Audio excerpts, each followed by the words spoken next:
99% of people are not willing to do what it takes to make their dreams come true.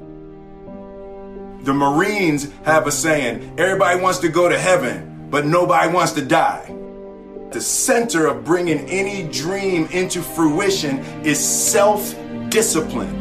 You know, something as simple as food and eating. It's not about your body as much as it is about your mind. It's getting command of your mind to be able to choose actions that are in your own best interest.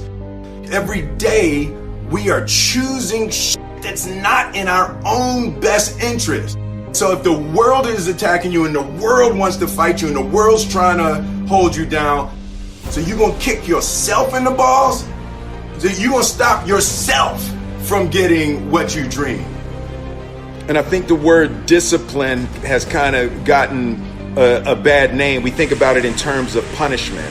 I'm not talking about discipline in that way. I'm talking about discipline in the sense that you forego immediate pleasure for the exchange of long-term self-respect. I believe that self-discipline is the definition of self-love. That when you say that you love yourself, that means that you have behavior towards yourself that is loving. Self-discipline is the center of all material success. You cannot win the war against the world if you can't win the war against your own mind.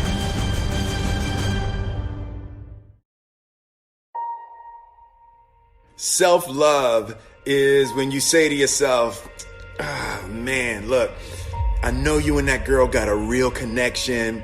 I know y'all vibe, but that's your girl's cousin. So I love you too much to let you do that. It's like you say to yourself, hey man, look, I know you want to eat that pizza and it'll be really good, but I can't let you eat that, man, because if you eat that pizza, you're going to feel like shit, and I love you too much to let you eat that. Self-love is, hey, look, I know you got a test on Monday, and I know you really want to go out with your friends and Saturday night you want to go out, but if you fail that test, you're not going to feel good about yourself. I love you too much to let you go out tonight. Self-discipline is self-love. If you want to be happy, you have to love yourself, which means you have to discipline your behavior. The road to sustained happiness is through disciplining your behavior. We tend to base our self-esteem on what other people think. And that's not really self-esteem. Self-esteem is supposed to be how we feel about ourselves. And I was just saying how dangerous it is to allow other people to determine how you're going to feel about you. And it's kind of like looking into a broken mirror.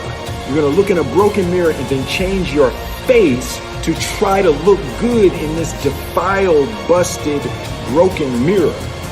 And it just, other people's opinions is a really way to determine how we feel about ourselves.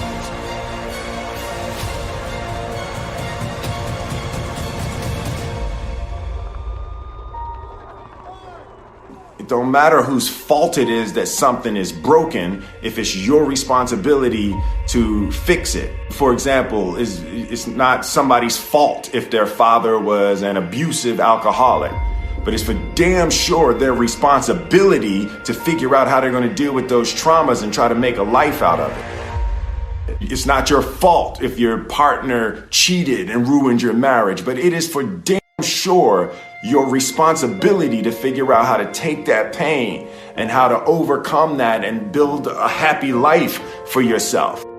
Fault and responsibility do not go together. It sucks, but they don't. When something is somebody's fault, We want them to suffer. We want them punished. We want them to pay. And we want it to be their responsibility to fix it. But that's not how it works, especially when it's your heart. Your heart, your life, your happiness is your responsibility and your responsibility alone. As long as we're pointing the finger and stuck in whose fault something is, we're jammed and trapped into victim mode. When you're in victim mode, you are stuck in suffering. The road to power is in taking responsibility. Your heart, your life, your happiness is your responsibility and your responsibility alone. You can make a person smile, you can make a person feel good, you can make a person laugh, but whether or not a person is happy is deeply and totally and utterly out of your control. The prerequisite for spending time with any person is that they nourish and inspire you. They feed your flame. Look at your last 5 text messages.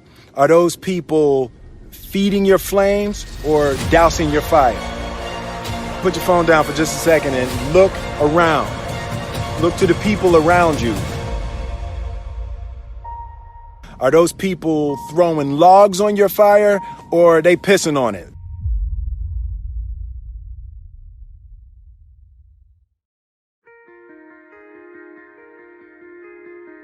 I want my life, I want my work, my family, I want it to mean something. And it's like, if you are not making someone else's life better, then you're wasting your time. The separation of talent and skill is one of the greatest misunderstood concepts for people who are trying to excel, who have dreams, that want to do things. Talent you have naturally. Skill is only developed by hours and hours and hours of beating on your craft.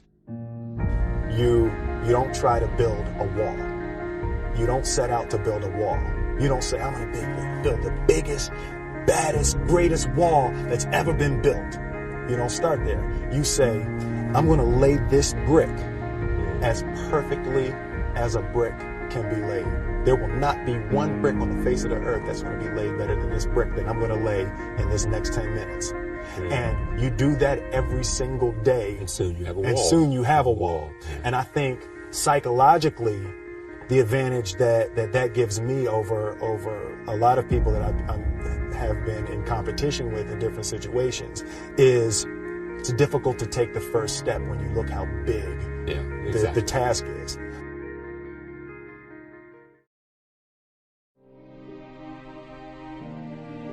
The definition of who I am is very clear to me, and it also redefines who I want to be, in that I know for a fact that I'm stronger than I thought I was. You know, you can't help but ask yourself the question, what would I do if I was in Muhammad Ali's shoes? I'm motivated by fear. I hate being scared to do something.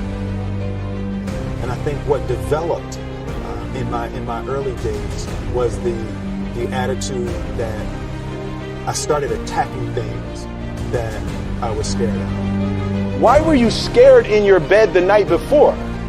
What do you need that fear for? Just don't go. Why are you scared in your bed 16 hours before you jump? Why are you scared in the car? Why could you not enjoy breakfast? Fear of what?